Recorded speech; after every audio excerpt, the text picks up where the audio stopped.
ఒక క్రమ పద్ధతిలో అమర్చబడినటువంటి శక్తివంతమైన పాండవుల సేనను చూసి దుర్యోధనుడు భీతి చెందిన వ్యక్తి అయి తన గురువైనటువంటి ద్రోణాచార్యుని సమీపానికి వెళ్ళి ఇలా మాటలతో అన్నాడు.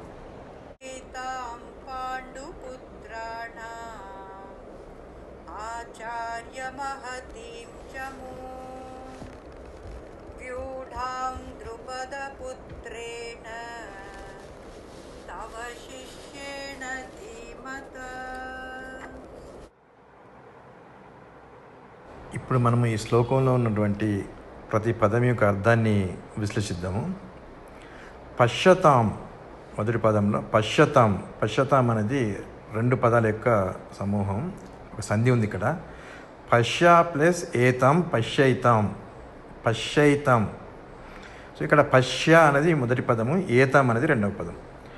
పశ్య అంటే ఇది ఒక ధాతువు, పశ్యతి చూడడం, దాని యొక్క ధాతువు పశ్య, చూడడం, పరిశీలించడం, దర్శించడం లాంటి దాని కొరకు పశ్య అనేది వాడుతుంటాం.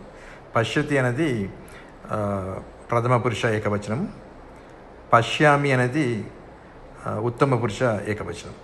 నేను చూస్తున్నాను పశ్యామి, చూస్తున్నాడు పశ్యతి, చూస్తున్నది పశ్యతి, ఆ విధంగా మనం వాడుతుంటాం. అదేవిధంగా ఏతాం అనేది ఇక్కడ యాక్చువల్లీ ఏతాం అనేది దేని నుంచి వచ్చింది? ఈ ఏతాం అనేది ఏతత్ నుండి వచ్చింది.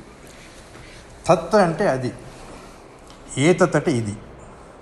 సో ఏతత్ అనేది ఇది ప్రథమ విభక్తి, అది ద్వితీయ విభక్తిగా మారినప్పుడు ఏతాం అవుతుంది. అంటే దీనిని లేదా ఇక్కడి దాన్ని అని అర్థంగా వాడుతుంటాం. పాండుపుత్రానం, ఇది వెరీ సింపుల్ రెండు పదాలు, ఇక్కడ సంధి ఏం లేదు. పాండు ప్లస్ పుత్రానం, పాండుని తెలుసు పాండురాజు యొక్క, పుత్రానం కొంచెం ఇక్కడ షష్ఠి విభక్తి. పుత్రశ్య అంటే పుత్రుని యొక్క, పుత్రానాం పుత్రుల యొక్క అంటే ప్లూరల్, షష్ఠి విభక్తిలోనే ఏకవచనం పుత్రస్య, బహువచనం పుత్రానాం పుత్రుల యొక్క, అంటే పాండుకుమారుల యొక్క, పాండవుల యొక్క, ఆ విధంగా వస్తుంటుంది అది. తర్వాత ఆచార్య అంటే గురువు, శిక్షకుడు అనేది ఉంది. కానీ ఇక్కడ మాత్రం దాని కామన్గా మన ఇంగ్లీష్లో మనం సర్ అని వాడుతుంటాం కదా మన కాన్వర్జేషన్లో. మరి ఇద్దరు పదం చెప్పేటప్పుడు సర్ అని ఎక్కువ వాడుతున్నాం. సార్ నేను వచ్చాను సార్, కానీ మీరు ఎప్పటికీ వెళ్ళిపోయారు సార్ అంటే సార్ అనేది ప్రిఫిక్స్గా సఫిక్స్గా వాడుతుంటాం కాబట్టి ఆ విధంగా ఇక్కడ వాడడం జరిగింది. ఇక్కడ తర్వాతి పదం మహతీం. ఈ మహతీం అనేది మహా నుండి వచ్చింది. మహా అంటే మనందరికీ తెలుసు హిందూ మహాసముద్రం, అంటే ఆ సముద్రం చాలా విశాలమైంది, గొప్పదైంది, ఉన్నతమైంది అని చెప్పడానికి మహా అనేది వాడుతుంది. మహా నుండే మహతి అని వస్తుంది. మహతి అన్న కూడా అదే గొప్పదైంది అనే దానికి మనం ఒక వర్ణించడానికి వాడేటువంటి పదం. ఇక్కడ మహతీం అంటే ఇక్కడ ద్వితీయ విభక్తి, దాన్ని, ఆ గొప్పదైన దాన్ని అని అర్థం వస్తుంది. తర్వాత చమూలో ఇక్కడ చము అనేది యాక్చువల్గా ఆర్మీ, సైన్యాన్ని మనం చము అంటారు సంస్కృతంలో. ఇక్కడ చము కాకుండా చమూము అన్నాడు, అంటే ఇది ద్వితీయ విభక్తిగా మారింది. అంటే సైన్యాన్ని, బలగాన్ని, ఆ గుంపును అంటే ద్వితీయ వ్యక్తి, ఆ విధంగా వాడడానికి చమూం అనే పదాన్ని ఇక్కడ ఉంచడం జరిగింది. ఇక్కడ కొంచెం మొదటి పదం కొంచెం చూస్తుంటే ఏంటిది వెనుక ముందు పదాలైన ఏంటి జంబ్లింగ్ లాగా ఉన్నాయని అనిపిస్తున్నట్టు కనపడుతుంది.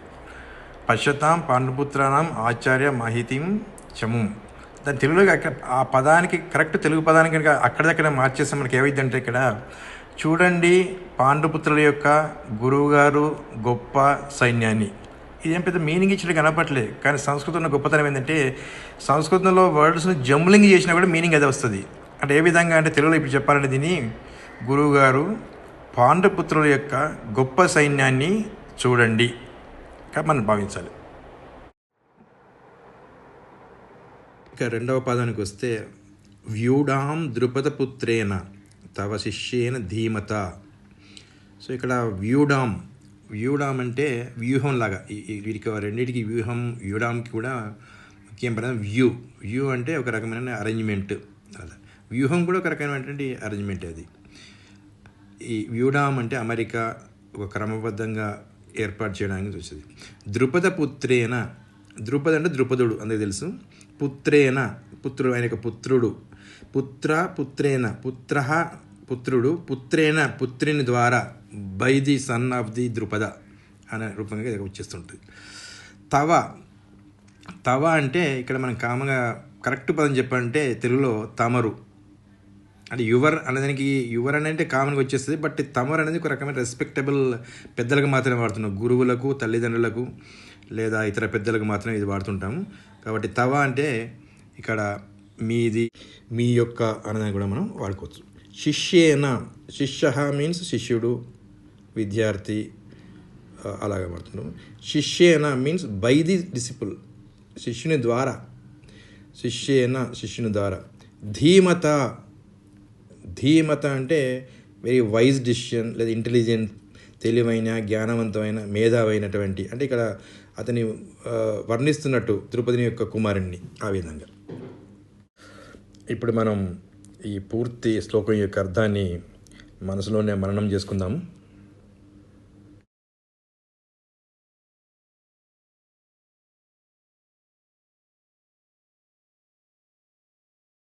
ధన్యవాదः.